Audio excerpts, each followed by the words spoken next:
Karong adlaw atong pagahisgutan ang kasunod sa atong pagbasa sa Genesis 5 verse 30 to 32.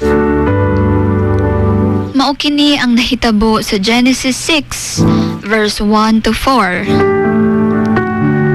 Sa dihang misamot og kadaghan ang mga tao sa kalibutan, nakita sa mga anak sa Ginoo nga lalaki nga ang mga anak nga babayi sa tawo kay matahom o gwapa kini. Ug nagpangasawa sila bisan kinsa nga ilahang gipili. Unya miingon ang Ginoo nga dili magpabilin ang iyang espiritu sa tawo hangtod sa hangtod, tungod kay sila may kalaglagan. Ug ang ilang kinabuhi kutob na lamang sa 122 katuig.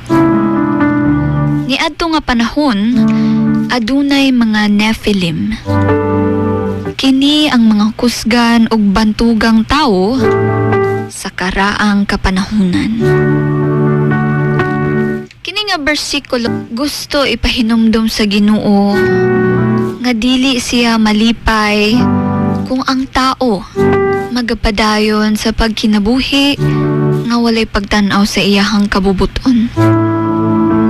Aduna siya'y gihatag nga limitasyon ug pahimangno aron ang tao makasabot nga ang kinabuhi dili kini walay katapusan ug kinahanglan kini gamiton aron magkinabuhi nga matarong ug suod sa Ginoo.